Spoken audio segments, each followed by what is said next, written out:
Joining me now is Pennsylvania Congressman Guy Reschenthaler. Congressman, good morning. Good morning, Cheryl. What is your reaction to this latest trip to El Salvador? Well, I hope more Democrats continue to stand up for MS-13 gang members. Politically, this is incredible for us. You know, it's really rich. These are the same politicians that during the State of the Union wouldn't stand up, wouldn't applaud for angel mothers. And then they turn around and they want to defend an MS-13 gang member.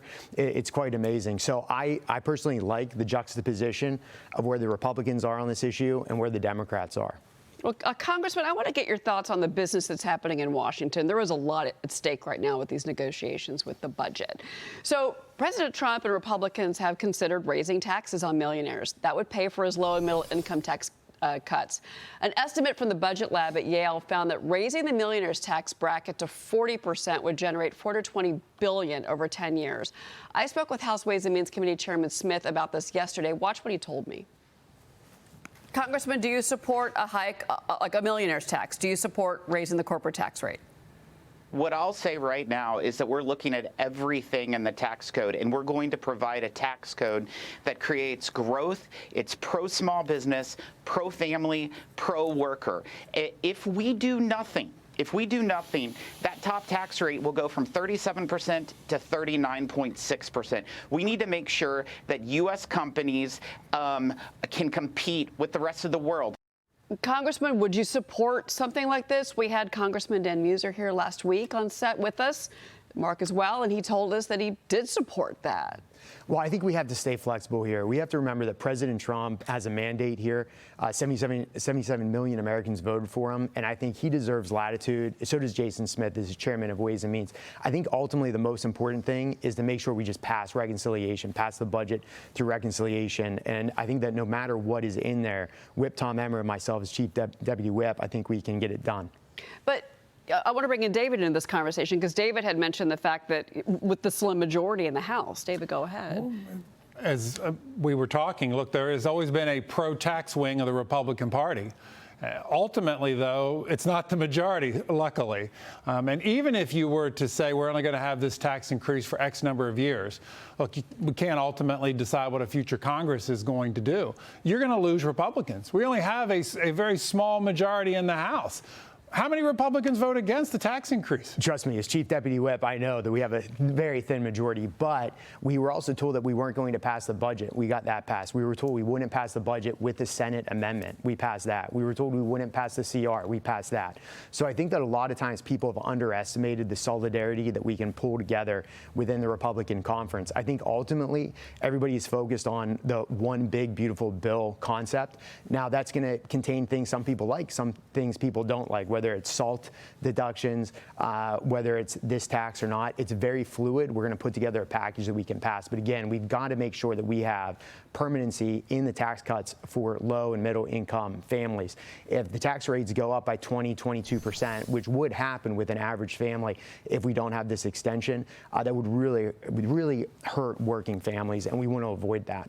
But what about President Trump's promises on the campaign trail? No tax on tips, no taxes on overtime. Doesn't that complicate and put the pressure on you and your members to find other ways to fund the bill? And I want to give you an example, if you don't mind. So there's this new report from Punchbowl that claims that House leaders are telling Republicans avoid specifics when discussing Medicaid cuts. We don't mean you, though. We want to hear your thoughts. But a group of more than 10 Republicans did warn Speaker Johnson they're not going to vote against any reconciliation package that includes steep Medicaid cuts. And Georgia Congressman Austin Scott was here on the show yesterday, and he explained lawmakers are considering saving money by rolling back the Affordable Care Act's Medicaid expansion. Listen to what he told me. FMAP is the federal medical assistance percentage, and it ranges from 50% in the country to 76.9%. Now, when the Dems expanded Medicaid under the Affordable Care Act, they made that percentage match 90-10. So the federal government is paying 90% of the Medicaid expansion. And so what we have talked about is moving that 90% level of the expansion back towards the more traditional levels of 50 to approximately 80% instead of the 90-10.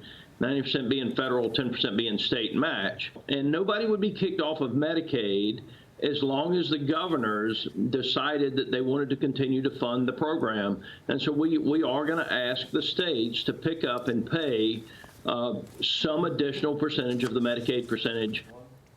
The expansion, Congressman, is $168 billion.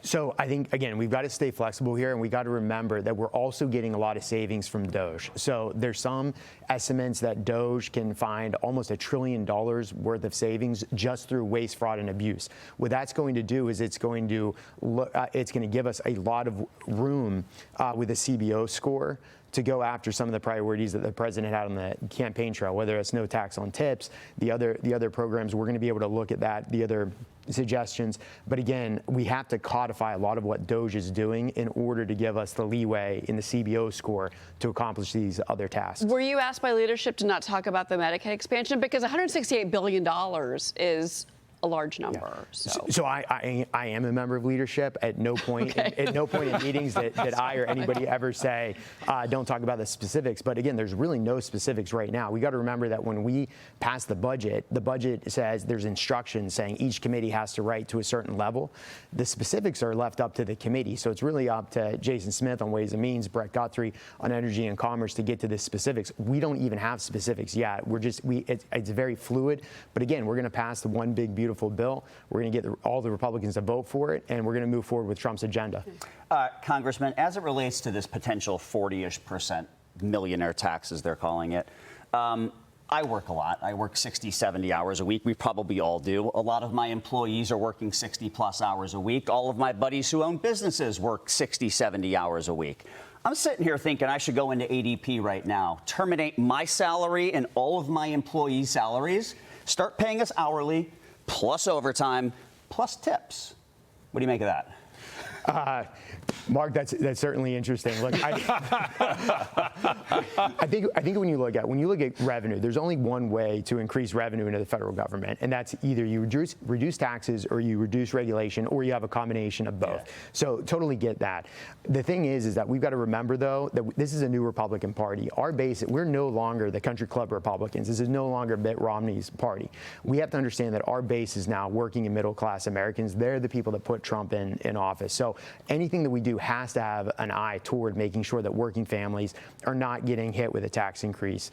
So we need to make TCJA permanent. It's very fluid how we do it, but I know ultimately we've got to get that done. Yeah.